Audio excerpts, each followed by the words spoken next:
Welcome back to this explainer. Today, we're unpacking the frankly astonishing, newly examined congressional records from 2026.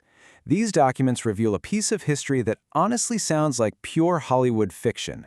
We're looking at a program so deeply steeped in secrecy that its very existence was meant to be wiped from memory entirely. So let's dive right in with a question that kind of flips our whole perspective on Cold War history. What happens when a completely wild conspiracy theory turns out to be entirely true?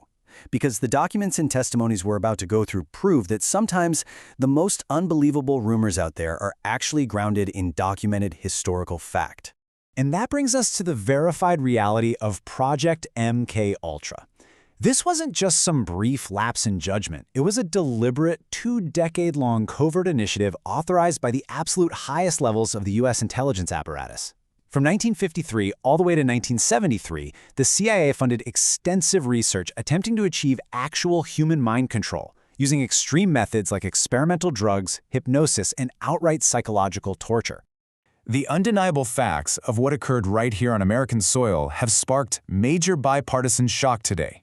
Representative Ana Paulina Luna really hit the nail on the head during a June 30, 2026 congressional hearing, stating point-blank, "These are crimes against humanity."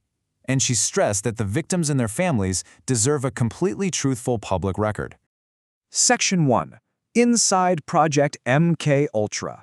Subtitle: Cold War Paranoia and Mind Control. How does a program like this even get off the ground? Well, you have to look at the guy running it.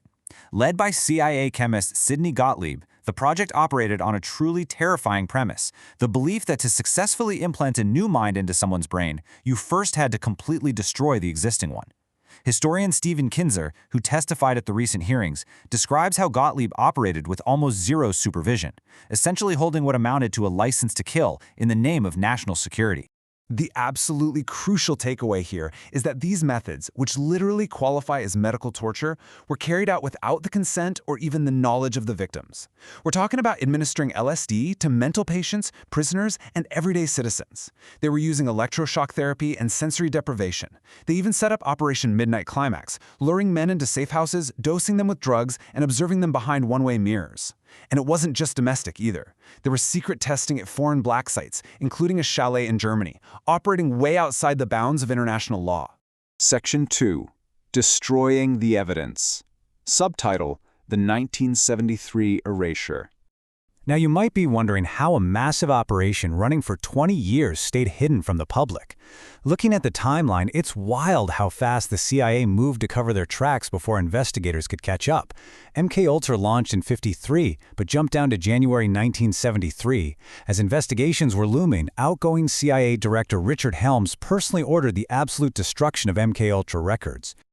Just think about the sheer volume of what went up in smoke. Over 150 files and a massive amount of Gottlieb's personal papers were shredded and burned by his secretary over the course of an entire day.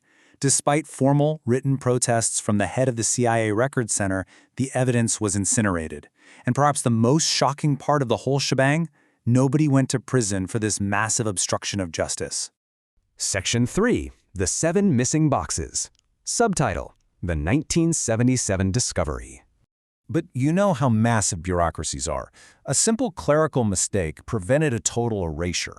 While fulfilling a Freedom of Information Act request in 1977, a really diligent archivist made a stunning discovery.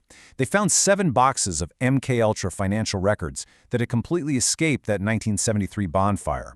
Because these specific folders were stored by the Budget and Fiscal section rather than the main operational branch, they slipped right past the destruction order. And those surviving financial receipts? Absolutely monumental. They provided the hard evidence needed to prove the existence of at least 149 separate, distinct sub-projects under the MKUltra umbrella. That is 149 individual avenues of research into controlling human behavior. When Admiral Stansfield Turner testified in '77, we finally saw exactly what those funds were paying for. A breakdown of the sub-projects shows 39 dedicated to human testing, 23 for motivational studies and defectors, 8 for hypnosis. Get this, they even had 4 sub-projects dedicated to the magician's arts, literally studying sleight of hand for the covert, surreptitious delivery of drugs into people's drinks. The sheer scale of this network was staggering. We're not talking about a couple of rogue agents in a dark basement. The financial records exposed a sprawling web involving 185 non-government researchers spread across 80 different institutions. This included 44 colleges, 12 hospitals, and 3 penal institutions. And many of these places had absolutely no idea they were working for the CIA, because the money was frequently funneled through dummy front foundations. And we are definitely not talking about small payouts either. The records exposed a massive, covert $375,000 CIA contribution, which was an absolute fortune back then, to a hospital research wing. The stated goal in their internal documents? To use unwitting patients as experimental subjects in what they called a hospital safe house. Significant taxpayer dollars were actively funding these institutional testing grants. Section 4. Contrasting narratives. Subtitle: Was MKUltra really a failure? This brings us to a massive contradiction. In '77, the agency told Congress MKUltra was a colossal failure, claiming they basically learned nothing useful.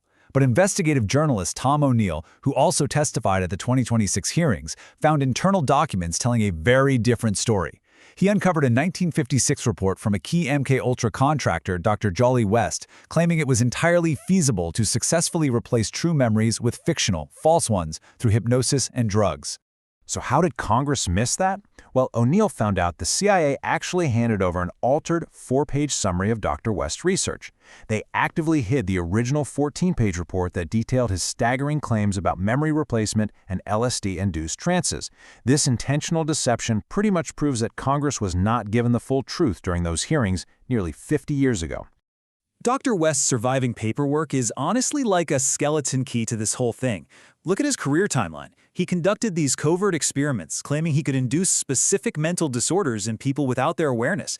In 1967, Charles Manson's highly lenient parole officer was simultaneously running drug research out of West's own clinic. And here's prior, West was the psychiatrist who examined Jack Ruby, the guy who shot Lee Harvey Oswald, alone in a cell right before Ruby suffered an irreversible psychotic break. West is placed adjacent to some of the darkest, most chaotic events of the 1960s. Section 5. The Lingering Mysteries. Subtitle: What We Still Don't Know.